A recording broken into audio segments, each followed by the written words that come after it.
Good morning. मैं Ketan Norway आप सभी का तहे दिल से एक बार फिर से स्वागत करता हूँ। मैं केतन नार्वे आपके लिए फिर से कुछ नया एक कहानी मैं लेकर आया हूँ जिसे सुनकर आप बिल्कुल खुश होंगे और आपको अगर अच्छी लगे तो आप प्लीज़ मुझे मैसेज ज़रूर करिएगा। और हाँ, एक बात और कि मैंने सोचा है कि आप भी मुझे अपनी कहानी और आप अपनी मुझे स्टोरी भेज सकते हैं जो आपको अच्छी लगे। मैं उसको ज़रूर लोगों को सुनाऊंगा। तो मैं आपको एक कहानी सुनाने जा रहा हूँ जो एक पति और पत्नी के बीच की है। प्रेम कितना भी गहरा हो कभी साथ नहीं छोड़ता। चाहे प्रेम माँ बाप का हो, चाहे भाई बहन का हो, चाहे गर्लफ्रेंड या बॉयफ्रेंड या पति और पत्नी। ऐसा ही एक प्रेम मैं आज आपको दिखाने वाला हूँ कि प्रेम होता क्या है एक्चुअल में। मरने के बाद भी प्रेम जिंदा रहता है।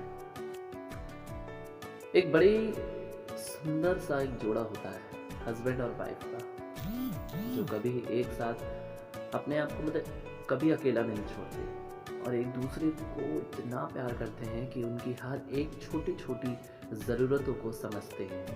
उनका प्यार इतना अटूट होता है कि लव मैरिज हुई, शादी हुई, शादी में कुछ दिन हुए, कई साल बीत चुके और कुछ समय बीतते बीतते बीतते बीतते कुछ दिन बाद हस्बैंड की डेथ हो गई और पत्नी अकेली रह गई।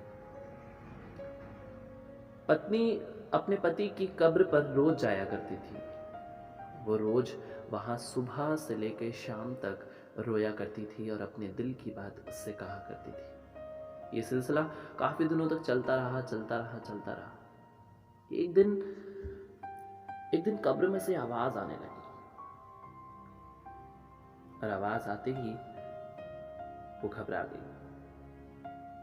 आवाज आती है कि सुनो, तुम मुझे सुन सकती हो क्या? पत्नी बोली, हाँ, मैं आपको सुन सकती हूँ।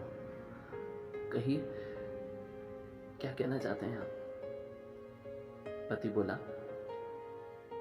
कि तुम रोज यहाँ आया करती हो और मेरी कब्र पर बहुत रोया करती हो। ये तुम्हारी सुर्ख आंखें लाल, इस लाली को होठों पर सजा लो तुम। ये तुम्हारे बदन पर ये सफेद साड़ी मुझे बिल्कुल भी अच्छी नहीं लगती। मेरे यहाँ फूल पड़े हैं, इन बालों पर सजा लो तुम। सुनो, ऐसा करो कि जहां मैं दफन हूं वहां एक बागीचा बना लो तुम। जहां मैं दफन हूं वहां एक बागीचा बना लो तुम। फिर मेरी कब्र पर खुशबू तो रहेगी लेकिन फूलों को टूटना नहीं पड़ेगा। मेरी कब्र पर खुशबू तो रहेगी लेकिन फूलों को टूटना नहीं पड़ेगा। तू आती जाती रहा करना, तुझे भी रंगों से छूटना नहीं पड़ेगा। तू खोल कर देख कभी अपने घर को, तुझे ये सुकून मेरी कब्र से यूं रो रो कर लूटना नहीं पड़ेगा। तू नूर है, बेकसूर है। आसमान की तरफ एक बार देख तो जरा, तुझे अपने पंखों से रूठना नहीं पड़ेगा।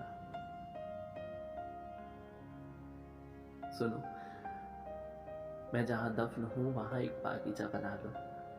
मेरी इतनी सी ख्वाहिश को पूरी कर दो और हो सके तो किसी और से मन लगा लो। तुम्हारी ये हालत मुझसे देखी नहीं जाती, हो सके तो किसी और से मन लगा लो। मैं जहां दफन हूं वहां एक बागीचा बना लो। मेरी इतनी सी ख्वाहिश को पूरी कर दो। तो ये थी एक छोटी सी प्यारी सी कहानी, एक पति एक पत्नी से। ये जो दिल की बात है वो कह रहा है। प्रेम कितना भी गहरा हो कभी साथ नहीं छोड़ता और जो दिल की बातें होती हैं वो रूह भी हम तक पहुंचा देती है। तो एक छोटी सी कहानी केतन नार्वे के द्वारा आप लोगों को सुनाई गई और आपको अच्छी लगी हो तो प्लीज़ मैसेज करिएगा। और फिर से एक बार मैं आपके साथ रूबरू होऊंगा और एक नई कहानी और एक नई सोच के साथ। तब तक के लिए नमस्कार, गुड मॉर्निंग।